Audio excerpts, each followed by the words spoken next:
દમણથી મહત્વના સમાચાર. દમણમાં ગેસની પાઇપલાઇનમાં ભીષણ આગની ઘટના સામે આવી છે. દમણના રીંગણવાડા વિસ્તારમાં ગેસની લાઇનમાં આગ લાગી. આગે રૌદ્ર સ્વરૂપ ધારણ કરતા હાઇડ્રો મશીન પણ જે હતું ત્યાં તે આગની ઝપેટમાં આવ્યું હતું. હાઇડ્રો મશીનની મદદથી જે રૂટની કામગીરી હતી તે ચાલી રહી હતી અને તે જ દરમિયાન આ પ્રકારે આગ ફાટી નીકળી હતી અને કામગીરી દરમિયાન ભંગાણ સર્જાયું. ગેસની પાઇપલાઇનમાં ભંગાણ થતા આસપાસના વિસ્તારમાં પણ દોડધામ મચી હતી. જે હાઇડ્રો મશીનની મદદથી જે કામગીરી ચાલી રહી હતી તે ત્યાં રસ્તા પર જ હાઇડ્રો મશીન હતું અને તે હાઇડ્રો મશીન પણ આગની ઝપેટમાં આવ્યું છે. સદનસીબે આ દુર્ઘટનામાં કોઈ ઈજા કે જાનહાનિના સમાચાર નથી.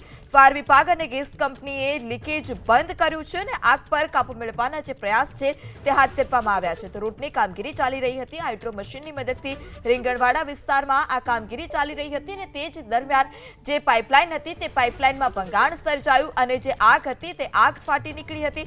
હાઇડ્રો મશીનની મદદથી આ પ્રકારે કામગીરી ચાલતા જ જે ભંગાણ હતું તે સર્જાતા આગ ફાટી નીકળી અને આગે રૌદ્ર સ્વરૂપ ધારણ કરતા હાઇડ્રો મશીન પણ આગની ઝપેટમાં આવ્યું હતું. હાઇડ્રો મશીનની મદદથી આ રૂટની કામગીરી ચાલી રહી હતી. પાઇપલાઇનમાં ભંગાણ સર્જાતા જ આસપાસના વિસ્તારમાં દોડધામ પણ મચી હતી. સદનસીબે કોઈ જાનહાનિના સમાચાર નહીં.